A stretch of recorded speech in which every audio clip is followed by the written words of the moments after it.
Hello everyone, explain classes 24 में आपका बहुत बहुत स्वागत है। और आज हम डिस्कस करेंगे संविधान की 12 अनुसूचियाँ।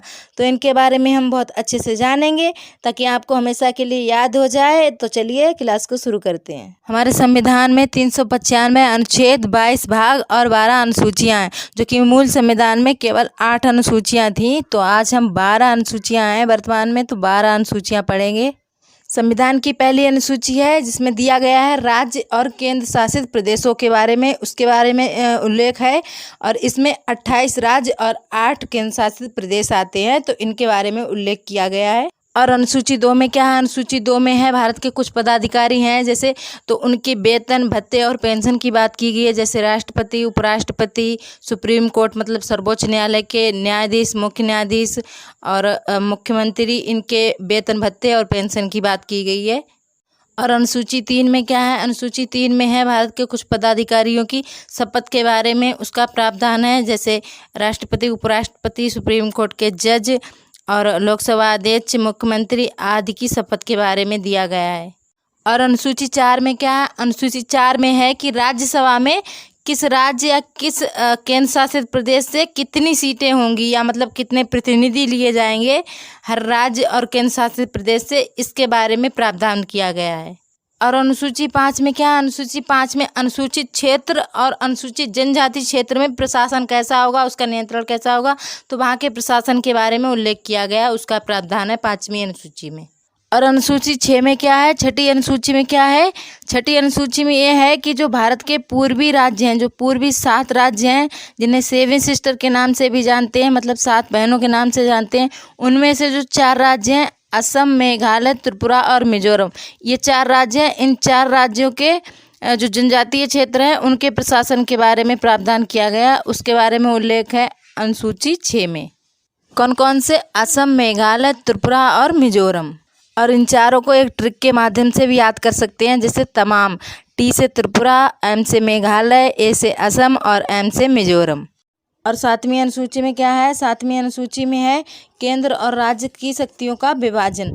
तो इन दोनों की शक्तियों का बंटवारा किया गया है कि कौन से विषय हैं जिन पर केंद्र सरकार कानून बनाएगी और कौन से विषय हैं जिन पर राज्य सरकार कानून बनाएगी।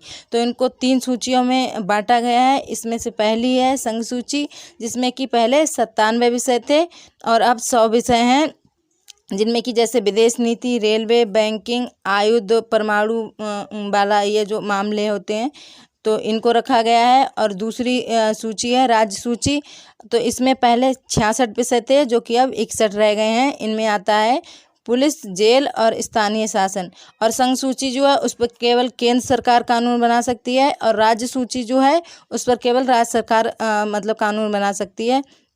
और तीसरी अनुसूची है समवर्ती सूची, जिसमें कि पहले 47 विषय थे और अब हैं 52 विषय, और जिसमें कि शिक्षा, बिजली, वन और वन्य जीव के विषय आते हैं। इसमें और भी विषय आते हैं लेकिन यहाँ पर कुछ ही दिए गए हैं। तो इसमें जो समवर्ती सूची होती है, इस पर दोनों मतलब कानून बना सकते हैं, राज्य सरकार भी और वो केंद्र सरकार भी।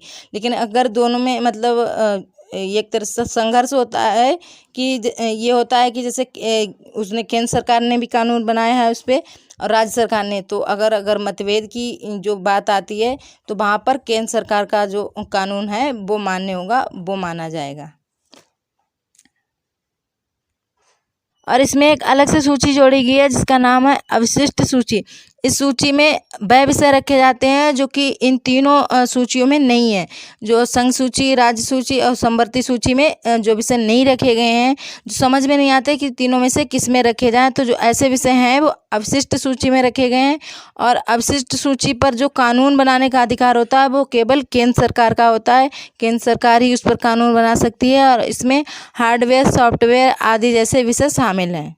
और 8वीं अनुसूची में क्या है? 8वीं अनुसूची में 22 भाषाओं का उल्लेख किया गया है, जो कि संविधान द्वारा मान्यता प्राप्त 22 भाषाएं हैं। जो कि मूल संविधान था तो उसमें 14 भाषाएं ही थीं, लेकिन अब उसमें 22 भाषाएं हैं।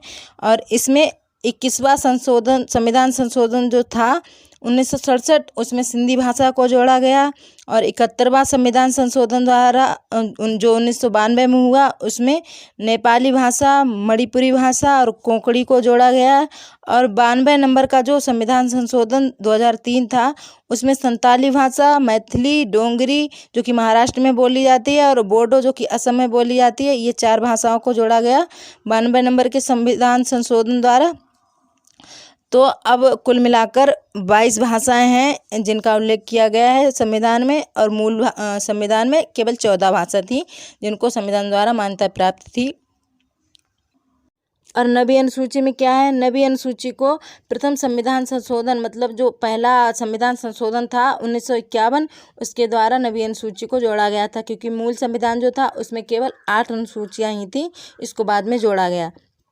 और इसमें है क्या नवीं अनुसूची में, इसमें केंद्र राज्य के वह कानून या मतलब वह विषय जिनको कोर्ट में चुनौती नहीं दी जा सकती, जिनको न्यायिक समीक्षा से संरक्षण प्राप्त है, न्यायिक समीक्षा से मुक्त रखे गए हैं, उनको किसी भी कोर्ट में चुनौती नहीं दी जा सकती। ऐसे कानून या ऐसे विषय जिनको उनसे न्यायालय से मुक्त रखा गया है तो उनको इस अनुसूची में रखा गया है, जो कि पहले मतलब शुरुआत में केवल 13 थे और आज वर्तमान में इसमें 284 विषय रखे गए हैं।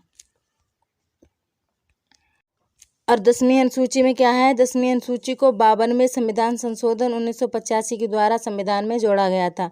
और इसमें है क्या, इसमें दल बदल कानून का प्रावधान किया गया है। जो लोग मतलब लालच की वजह से पार्टियां बदलते रहते हैं, मतलब कि एक पार्टी से दूसरी पार्टी में चले गए तो अयोग्य तरीके से जब जाते हैं तो उनको अयोग्य साबित करने के लिए ये दल बदल कानून बनाया गया है। इसको ऐसे लोगों पर ये रोक लगाता है, और ताकि संसद की जो स्थिरता है वो बनी रहे, इसके लिए ये कानून लाया गया जो कि 10वीं अनुसूची में है।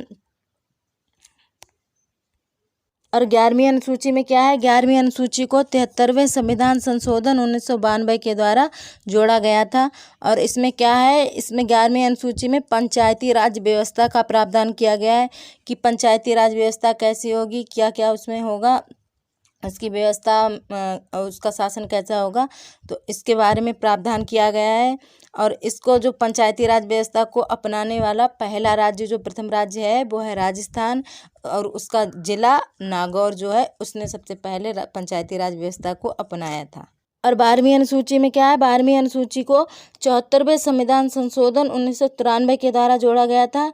इसमें क्या है, इसमें शहरी स्थानीय प्रशासन जो है उसके बारे में प्रावधान किया गया। जैसे नगर पालिका होती है तो जो 11वीं अनुसूची थी उसमें ग्रामीण प्रशासन जो था, मतलब जहाँ पे पंचायती राज व्यवस्था थी तो उसका प्रावधान था। और जो 12वीं अनुसूची है इसमें शहरी स्थानीय प्रशासन है, मतलब शहरों का जो प्रशासन है नगर पालिका जैसे है, तो इसका प्रावधान किया गया था। इसका प्रशासन कैसा होगा इसके बारे में प्रावधान किया गया है 12वीं अनुसूची में। आई होप आपको ये क्लास समझ में आई हो, तो प्लीज़ हमारे चैनल को सब्सक्राइब कीजिए और घंटी के बटन पर ऑल पर क्लिक कीजिए ताकि हमारे अगले वीडियो का नोटिफिकेशन आपके पास सबसे पहले पहुंचे। Thank you so much.